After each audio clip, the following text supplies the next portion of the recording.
All right, so we're going to do the panic playoff draft. Only playoff teams eligible. And as we went to break, Cerruti told us that there's an Athletic article. Brian Curtis calls this the Now They Tell Us article, where the season ends and then there's immediately a story with inside anecdotes from the season that went wrong. This one they had just, I guess, cooked, ready for the Suns to get swept. It's all about how Frank Vogel basically lost the team halfway through the year. Durant doesn't like how he's been used. This is stuff we've been hearing for the last month or so, that if the Suns lost, Vogel was going to be on his way out. I'm glad they have somebody to blame. The 2020 finals winning coach. This was his fault. But that article came out, and that ties into what we're going to talk about here with the panic playoff draft. I'm going to give you first pick. We have the nominees for the panic playoff draft are you can take Phoenix, you can take Milwaukee, Dallas or Clippers. You have both. They count as one selection. Philadelphia, New Orleans, Lakers, Miami, and then Cleveland or Orlando. Most panicky team heading into the offseason for you. Is it Phoenix? Yeah, it's Phoenix. Okay. I think we've talked about it already. The lack of outs, the draft pick debts are absurd. Can I give you some deets? Please do. Durant, Beal, Booker. That's 150 million plus next year. Nurkic is going to be at 18. Grayson Allen has an extension kicking in. He's going to be at 15.6. They have Nasir Little somehow at 6.7. So they're a second apron team. Going to be really hard for them to do anything. Their picks, 25, 27, and 29 go to Brooklyn. They get the worst out of these swaps with all these weird teams in 24, 26, 28, and 30. So their picks are they basically have 4 firsts that they're not going to be allowed to trade. And then all their seconds, there's a chunk of the seconds that all go to Washington too. Yeah, and they lost all their seconds. And if you had to say who's out between Durant and Booker, who would you pick? Durant. Okay. So where does he go? I don't know. Let's see who wins this year. Come on. Hey, man. I mean, he's made it real hard. He's made it real hard on a relationship.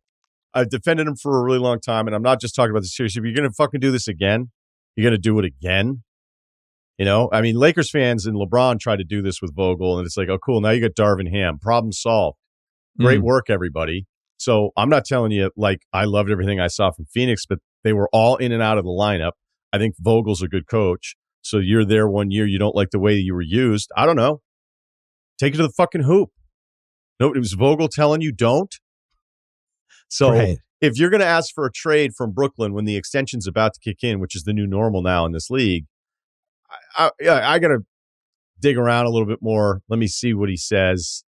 But he makes it tough for you to continuously have his back on some of these decisions if it's true that he's going to want his way out of this after an exit. Like at some point, man. I was with him when he was like, I just don't know if I can play with Russell Westbrook anymore, and I need a new city. And it's like, I get it, man. Then he was in the Warriors, and it's like, you know, it's a Steph's team. Kind of want my own team. It's like, all right, I don't get that as much. Steph's like one of the great teammates of all time, but you know, everybody's got the right to follow their own destiny. So he goes to New York with Kyrie. Didn't really get that. They get James Harden. Now it's the 3 of them. That didn't really work. Harden leaves. Him and Kyrie. I don't know what happened there, but all of a sudden KD's ready to go. They say, hey, what are you talking about? You just got here. We're not trading you. Half a season goes by. No, fire everybody and I'll stay. Steve Nash. Yep. Steve Nash goes, you gotta keep Jacques Vaughn. This is our guy. All right, we'll keep him. And then 2 months later, he's getting traded, goes to Phoenix. Who was the coach last year for Phoenix? I'm blanking. Who was Monty Williams? Monty's out. Bringing Frank Vogel. Let's bring in Bradley Beal. I'm still not happy. It's tough. It's a tough look for him. It's tough to defend. I can't defend it, so I'm not going to try. I can't either. Booker, I think, fetches a bigger price than Durant at age 36. And if they wanted to get serious about this. Yeah, this isn't even debatable. That's why you're keeping him. Yeah. You're just not. And he's under contract for 4 more years. So this isn't even a conversation. The only thing you'd have to worry about in the way this stuff works is if Booker. So, like, I thought there would come a time where they kept losing. It was Sarver still owning the team. He was cheap. And then Chris Paul came in and saved everything. You know, I mean, look, I know he didn't win a ring, but the thing entirely changed once Paul showed up. They're winning games. Booker's in. He's starting to get the notoriety that I think he deserved. And this whole thing, you know, I don't know. There's just certain players that I look at and be like, okay, this is entirely his fault. And there's other players I'm like, I don't know about that. Like, I just would have way more sympathy for Booker being one of the original guys there, and the fact that he's younger and he plays.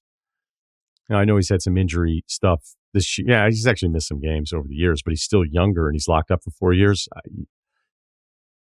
And by the way, you're not. I mean, what do you think they're going to do? Do like the Brooklyn? I mean, now we're just podcasting, right? But you do the Brooklyn where you think, well, can you trade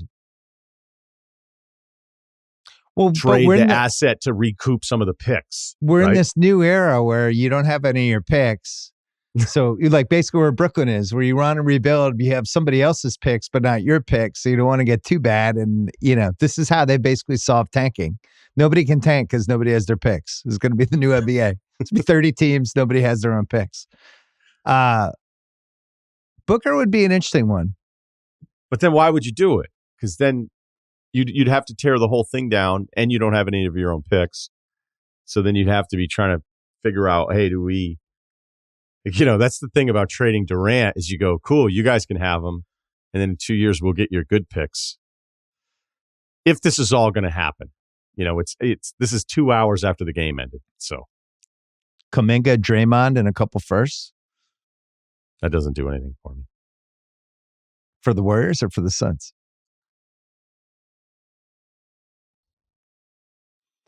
Julius Randle and 3 firsts. No, let's go back. Because actually, Julius Randle and 3 firsts for KD. That's how I think he stays. Whatever the price is for him has dropped dramatically. Let's go back to the Kuminga one. I got you in. All right. Okay. Because that would be an incredible, like, we're running it back, Golden State, zag on, like, do they start to get creative this offseason? It's like when Bad Boys for Life, when Martin Lawrence and Will Smith were like, fuck it, let's make a third one. That's the problem with the soft cap is that you end up doing stuff you don't want to do because you can't ever recoup the salary slot. Although it's become more restrictive with this. And it's actually great for players in a way because it's like, well, wait, we don't want to re-sign you. Oh my God, that's how much you're going to get? Okay, but we don't want to lose you for nothing. So maybe we'll trade you in 2 years. So here's your contract, even though we hate it.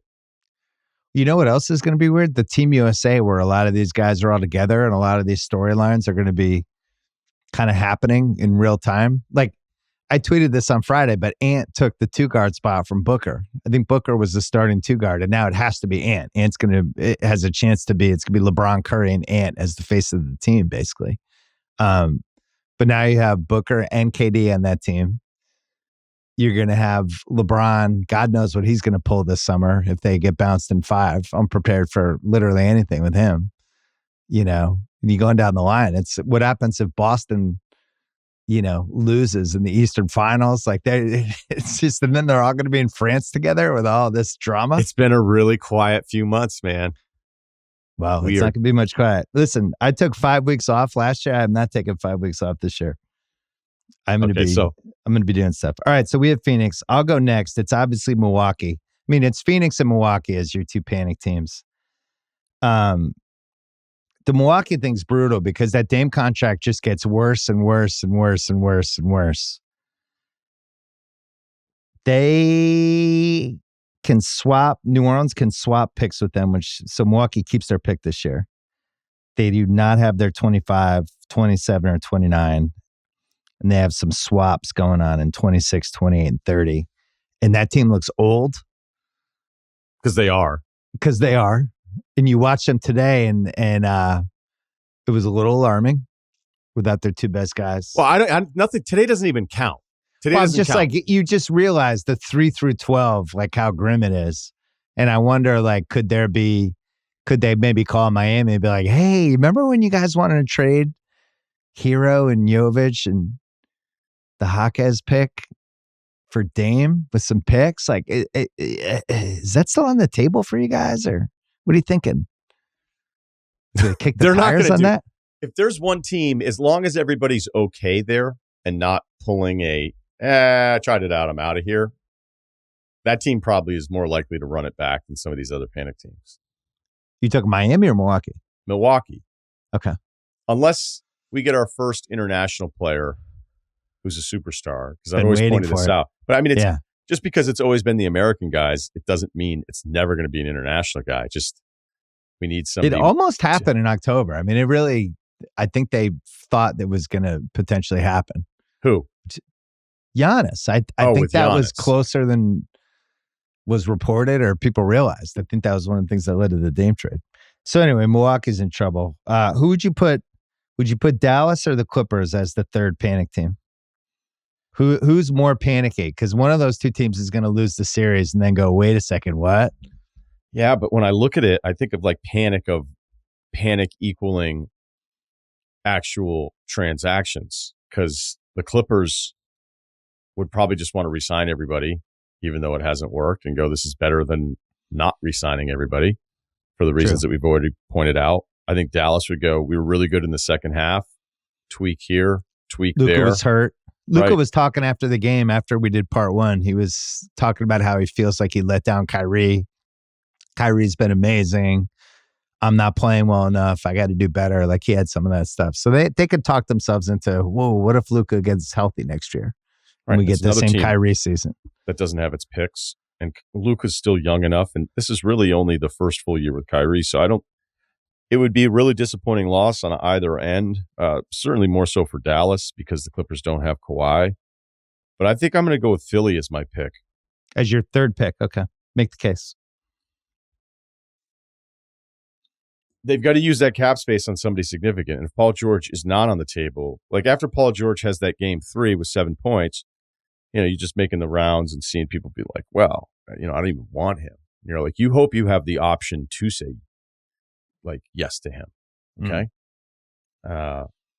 Unless you're going to get really, really creative with like a bad free agent class, because they get worse and worse all the time. There's very rarely like the good ones anymore that you're excited about, like 4 of the guys, because they'll just do extensions now. If you're Paul George, would you be, other than the LA piece, would you be super pumped to just re-sign with the Clips if they lost to Dallas in like 6? The only way it happens is if he feels like the Kawhi deal, like the Clippers weren't as committed to him as they were to Kawhi, and then maybe egos get involved. Which is true. Yeah, which is true.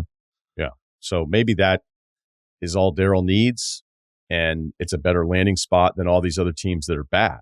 I mean, Orlando's has cap space and maybe they're it's good. what Orlando needs. Yeah, right. I mean, if I'm Paul George and my choices are Orlando and Philly, you know what I'm doing. Going to Orlando. It's not even a debate. Did you say that Paul George seems like the perfect fit personality-wise for the greater Orlando area?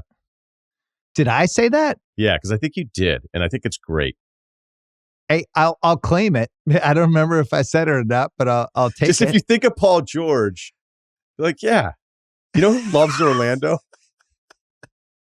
Paul George. Yeah, it sounds great. He's over a celebration, like on his day off. Just walks around. He's like, this is crazy. Roller coasters 24/7, 365. Freaking cotton candy like you read about. He's literally what they need. I mean, imagine next year, Suggs, Paul George, Paolo, Franz, guard TBD. That there's something there. The Orlangtho Magic. Oh my God, that'd be great. And the modern Bill Russell, Jonathan Isaac. If they don't have, so if Philly can't land something really significant, and maybe it's the next mad guy getting traded into their cap space, which is always potentially on the table if this were to be a weird. I just feel like we're going to have a weird summer. We definitely are. If Philly can't do that and they have to use the cap space to like piece it together, and then they got to tell Embiid like, "Hey, we weren't able to figure it out." And the thing that really sucks for him too is these Harden minutes should have been going to somebody better than role guys that could disappear on a night and you wouldn't even notice them. Like, hey, cool, I love Batum's effort, and I know they're getting some picks back out of it, but like that's a devastating blow. Even if I don't love Harden later in the playoffs, it's like that's a good point about today, where Kyrie looks awesome. That's a double loss for Durant, who's just that this is a professional low for him, other than the Achilles. And then same thing for Philly. They have this terrible loss, and 2 hours later, Harden is fucking destroying Detroit on the same little swoop play over and over again. It's like, we had that guy. Well, I'm with you on Philly. I think the Philly thing is way more chaotic than maybe it seems right now. Because if they lose to the Knicks in Game 5, I don't know. All bets are off for me with that team. Here's what I would ask. Like, would Embiid, if I gave you the two options, if we want to be completely irresponsible here, we're not reporters, so who cares? But if they don't get anybody, does he ask for a trade? Does Embiid go, this is awesome? Or does Embiid say, hey, I need to be better? Or does he do what most pro athletes do and go, hey, I'm not getting any younger and I'm hurt all the time. Like, I tried it. Ben sucked. The Harden thing sucked. And then we didn't get anybody for him. And then we had all this cap space. And, you know, we don't really have anything. All these New York fans were at my playoff game. They hurt my feelings. That's not a LeBron destination, right? Well, remember when he was a free agent before he went to the Lakers? Like, that was the thing. Those guys, I think Clutch was really putting it out there that Philly would be a potential destination to just try to drive the competition to get LeBron. And then they didn't even take a meeting. So I don't know. If you just replace Tobias Harris with LeBron, I would say the Sixers are a more interesting playoff team. I don't know what version they'll get with LeBron in year 22.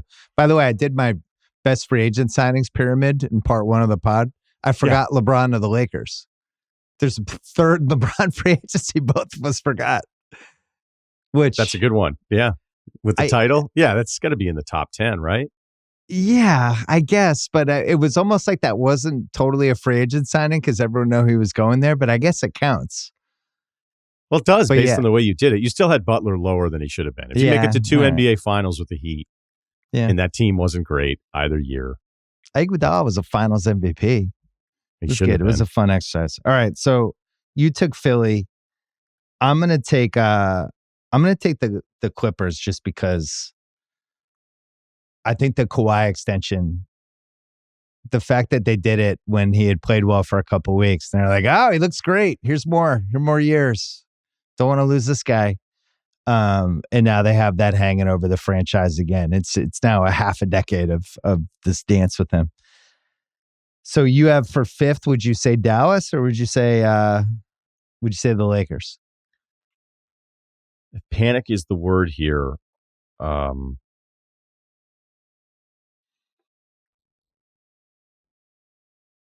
Does New Orleans finally go, hey? They have to. You have to. Yeah, but think about what we're saying here. We're naming like 7 guys. We're like, all right. And that's what was so interesting about the drama of this playoffs is that you're going to have these really disappointing exits this year. Ingram is not going to be in the Pelicans next year. I'm going to pick New Orleans. They're going to trade Ingram somewhere for something. I think that would be the one prediction I feel the best about. For Harrison Healed? Summer movement. No, I think he'd have value for some of these teams, right? Kidding. Yeah. It would be like what? Like if you're Detroit, you're like, oh, we can get Brandon Ingram? Absolutely. Yeah. There's 5 teams that would love to have him. Is there a possible Atlanta? Could there be a Trae Young? You know, could you get super frisky? Could there be a mega deal? The Lakers might be a better pick then. If you're talking about panic and something more drastic, I could see them just dumping if they re-sign LeBron, they're dumping the picks and they're adding the best available, maybe 2-time All-Star they can find. And I don't know if that's Trae Young. I don't know if it's a Brandon Ingram. I don't know how Trae Young changes their destiny in any conceivable way. Well, I'm not saying I think you start printing banners here, but that's a Lakers No, I have move. Laker fans in my life who are like, this summer we're getting Trae. Well, they don't. Like, okay, cool. I'm sure they're just grinding Atlanta games out here in LA at 4:00. Good luck with Trae and LeBron as 40% of your defense. Let me know how that goes. This place is too nice. Nobody's 40 years old. Nobody in the West Coast is watching Hawks games at 4 Pacific time. I would have the Lakers. All right, New Orleans. The only panic would be they're hitting shit or get off the pot stage with the roster. Like, what are you gonna do with all these picks? What are you gonna do with all these assets? Do you really think Zion and Trey Murphy and Brandon Ingram? Do you need all three of those guys? Is CJ really going to be your guard who's going to decide big stretches and playoff games for you, or can you upgrade that? Like they're going to have to go all in at some point here, and I think this would be the summer to think about that, especially as OKC gets better and better. Denver has Jokic. Minnesota has this ant fucking freight train coming. Like those are the three teams you're looking at now, and you have to compete with them. Ingram, 2 picks, Dyson, and some filler for Durant if you were New Orleans. I mean, on paper, yeah, but does Durant want to go to New Orleans? Would he be happy? Oh, you're only getting it for a year before he asks for a trade anyway. If this Phoenix, he's got 2 years left in his deal. No, I know. I'm yeah, kidding about the Phoenix story. Oh, I just feel like we talked about it and went pretty deep on it, and I haven't even read it yet, and I haven't heard anything, so I don't know. We'll see. Durant, if we're just talking what's the most fun, Durant to Golden State is the most fun. If they're just like, we're running it back. It's like when a band gets back together. It's like, okay. Oh, the Police are back together. Sting and Stuart Copeland and Andy Summers, they're all talking. They're going to do a tour. We're like, what? That would be the worst. And I just wonder if Andy, be as good as seeing them Andy in the late would 70s. Be like, they were like, actually, Andy signed with Orlando. Miami panicky at all to you? No, I think they didn't have Butler, they didn't have Rozier, and Jovic is going to be really good. Joe Cronin regrets. Could add Jaquez, Jovic, and Hero plus some picks for Dame. A trade that we both thought was a stupid trade for them because they had so many guards. Well, I just didn't think Hero was as good as Maxey. Like that was one of the other things that was being floated out there. Yeah. Like if they could have done this deal and then, they traded for 2 players ultimately with all the pieces that moved around that are really hurt all the time. Like Rob Williams, I don't know why you would have been able to depend on him, and then Brogdon gets hurt on top of everything else. Did you see the Ayton stats last 7-8 weeks of the year? Ayton was putting up big numbers, man. I thought I couldn't believe how bad his numbers were the first half of the season. I was expecting huge Ayton numbers all year long from him. He was like 22 and 14 for the last 2 months of the season. And he was saying, finally, I'm getting to show who DeAndre Ayton is. I think he might have third-personed himself. Not as many times as Malik Neighbors did on Thursday night. But if I were tanking, I would sign Westbrook to a 4-year deal with 3-player option, or 3-team options, and I would trade for Ayton. But the thing is, I'd probably still be too good. I've been like 25 games. And then we didn't even mention Cleveland, which I think would be the other possible panic team. More from a sense of Mitchell being the last year of his deal. And if he wants to go somewhere, you start to push for it this summer. If there's one consistent, hey, what do you think happens this summer? The most consistent one is that they have to do something because he's not going to stay. And they have a year left on it. So if we were talking realistic moves instead of just ranking it in the panicky thing, which I'm still not quite sure what it is, they're a higher pick. But I don't feel like them losing is as dramatic as Dallas losing in the first round to the Clippers without Kawhi. Or the Clippers being just stuck in purgatory. Same thing with the Pelicans. Philadelphia, if they were to miss out on big free agents. I think Cleveland could go, all right, we lost in the first round. We've had this group for 2 years. There's still a bunch of young guys. And now we have a Mitchell decision. Well, our winner is Phoenix.